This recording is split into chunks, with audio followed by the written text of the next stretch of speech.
I don't use them as the big thing, because the miracle is not the big thing. The miracle is,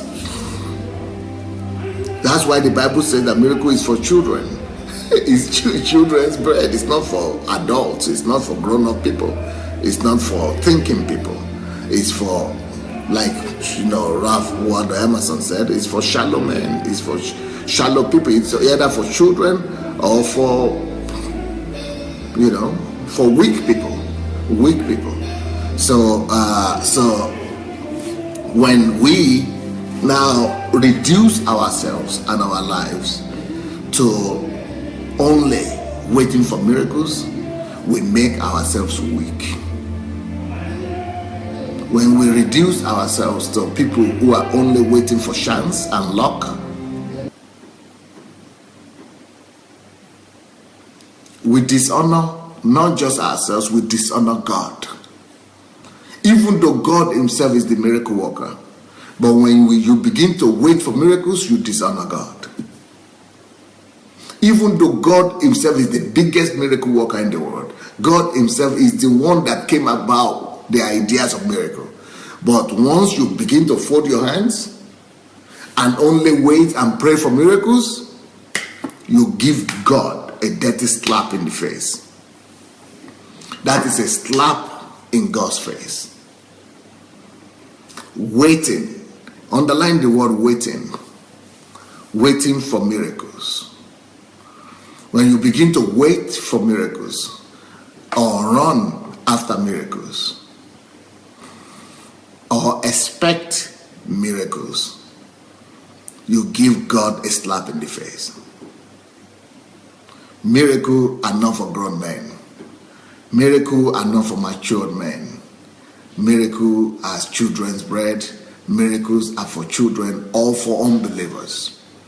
In Corinthians, it says miracles is for unbelievers. Miracles are for unbelievers. In the gospel, it says miracles are for children's bread. In the Old Testament, we see that miracles is for the wilderness. Once people get to the promised land, they have to perform their own miracle by themselves. So Ralph Waldo Emerson knows what he's talking about. And even Jesus said that go and preach this gospel of the kingdom, and these miracles shall follow you. These signs shall follow you.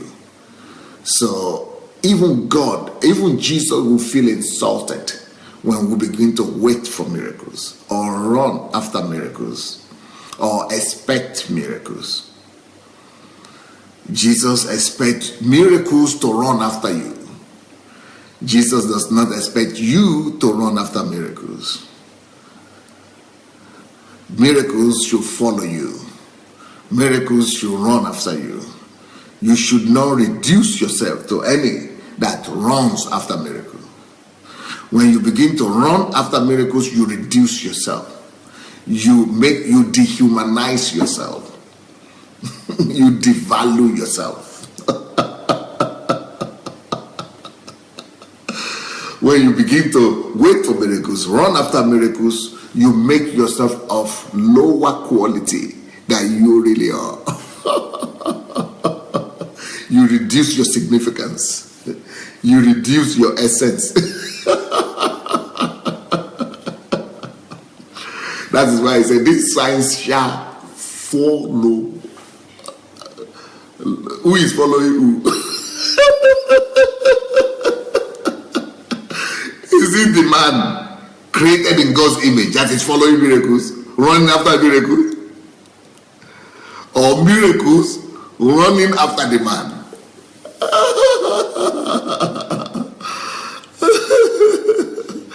But what we have done in the church today is that we have reduced man to animal level.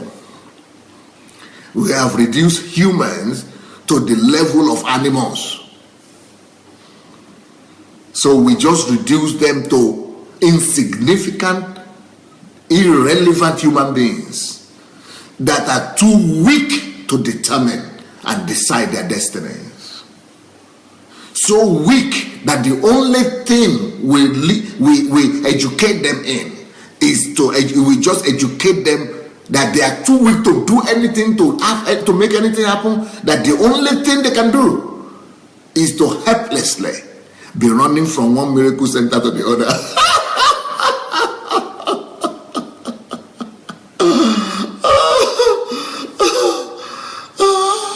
That they will be running from one miracle crusade center to the other, from one prayer meeting to the other.